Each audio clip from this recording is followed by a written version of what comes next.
तीन बहनों की लालची भाभी। करिश्मा, रेशमा और मनीषा तीन बहनें हैं। उनका एक भाई भी है, मयंक। मयंक अपनी बहनों को बहुत प्यार करता है, लेकिन मयंक की पत्नी सविता इस मामले में मयंक से बिल्कुल ही अलग है। वो अपनी ननदों का जितना बुरा कर सकती है उतना बुरा करती ही रहती है और अपनी ननदों पर हुक्म भी चलाती है। करिश्मा, करिश्मा, तुमने अभी तक नाश्ता नहीं बनाया?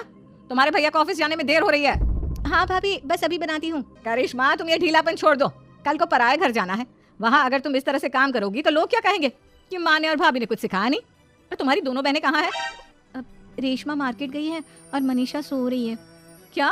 सुबह के 8 बज रहे हैं और ये महारानी अभी भी सो रही है? ये कहते हुए सविता अपनी सास दुर्गा देवी के पास जाती है। माँ जी, देख रही हो अपनी बेटियों के तौर तरीके? क्या हुआ बहू, सुबह सुबह क्या कर दिया मेरी बेटियों ने? अरे एक तो अभी अभी उठकर किचन में गई है, दूसरी सुबह सुबह बाहर चली गई और तीसरी अभी तक सो रही है। क्या करूं मैं इन तीनों का, मैं तो परेशान हो गई हूँ।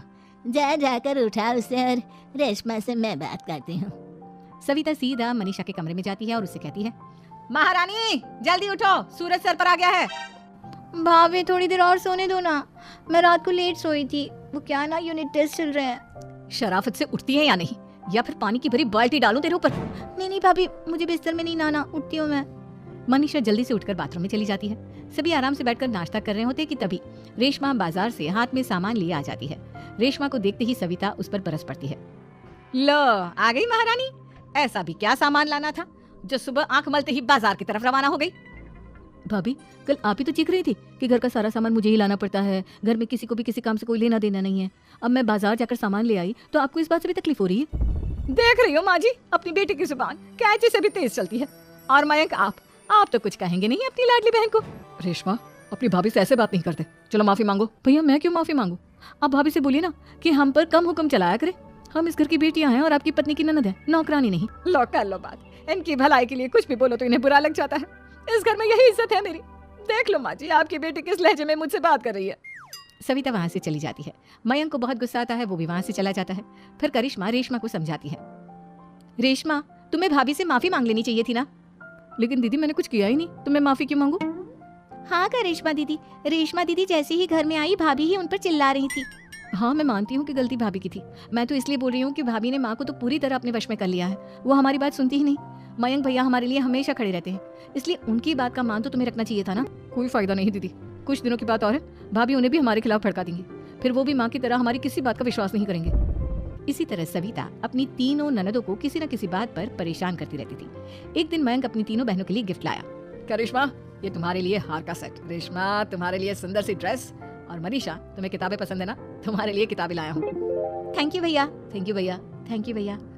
करिश्मा, तुम्हारा नेकलेस कितना सुंदर है, ये भैया कहाँ से ले आए होंगे? मैंने भैया को 3 दिन पहले फोन पर ये डिजाइन दिखाया था और आज भैया ये ले आए। सविता तो अपनी ननदों के गिफ्ट्स देखकर जल गई और करिश्मा का नेकलेस तो उसे भी बहुत पसंद आया था।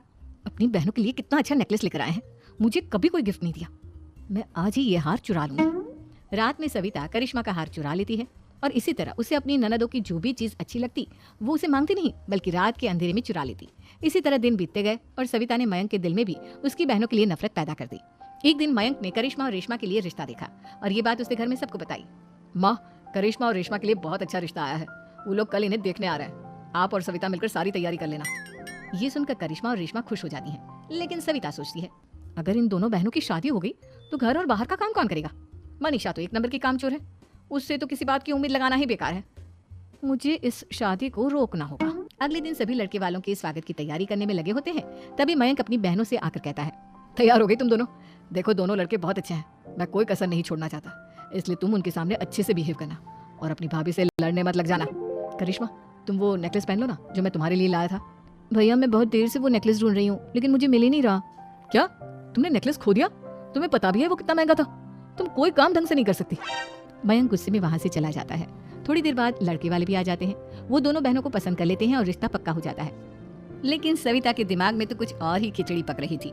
वो पंडित जी के पास करिश्मा की कुंडली लेकर जाती है और उन्हें पैसे देकर करिश्मा की कुंडली बदलवा देती है। जब लड़के वालों के पास करिश्मा की कुंडली जाती है तो वो दुर्गा को फोन करते हैं। बहन जी, हमने करिश्मा की कुंडली अपने पंडित जी को दिखाई थी। आपकी बेटी की कुंडली नहीं बल्कि दोषों का पिटारा है। देखिए, मैं और मेरे पति इन सब बातों में बहुत विश्वास करते हैं, इसलिए हम आपकी बेटी से अपने बेटे की शादी नहीं करा सकते। इस तरह करिश्मा का रिश्ता टूट जाता है। और सभी घर वालों को बहुत दुख होता है। अब कविता सोचती है, चलो करिश्मा का तो रिश्ता टूट गया, अब रेशमा का भी रिश्ता तोड़ना है।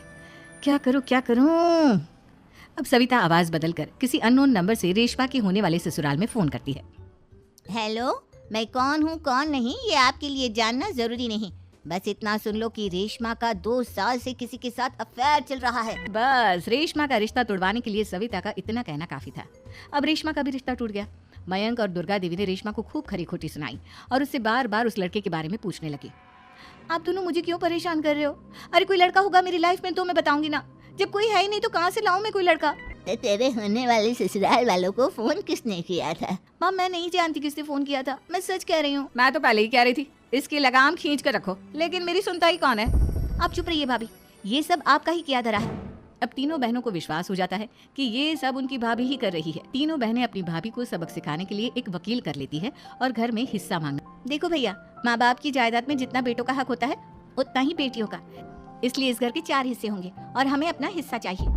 मैंने तुम्हारे लिए क्या क्या नहीं किया और तुम इस घर में हिस्सा मांग रही हो? भैया आप और माँ हम बहनों की कोई बात नहीं सुनते हो, और भाभी हमारी शादी नहीं होने देगी क्योंकि उन्हें लगता है कि आप हमारी शादी में ज्यादा पैसा लगाओगे और उन्हें हम जैसी फ्री की नौकरानी कहाँ मिलेगी। तो हम भाभी के साथ तो रह नहीं सकते, हम बहनों को अपना हिस्सा चाहिए। अरे तुम्हें शर्म आनी चाहिए अपनी भाभी पर ऐसा इल्जाम लगाते हुए, वो तुम्हारे बारे में कितना सोचती है। हाँ माँ, भाभी हमारे बारे में बहुत सोचती है, दिन रात बस यही सोचती रहती है कि किस तरह से अपनी तीनों ननदों को परेशान करूं, और कभी मुझे पढ़ने भी नहीं देती। दोनों बहनों का रिश्ता भी तो इन्होंने ही तोड़वाया है और रात में हमारे कमरे में आकर हमारी चीजें भी चुराती हैं। इसी तरह सविता की तीनों ननदें अपनी बात पर अड़ी रही। अब कोर्ट में तारीख भी शुरू हो गई। जब सविता को लगा कि उसकी तीनों ननद इतनी आसानी से नहीं मानने वाली, तो उसने अपने पति और सास को सारी सच्चाई बता दी और अपनी तीनों ननद से माफी मांगी। मयंक और दुर्गा को भी अपनी गलती का एहसास हो गया।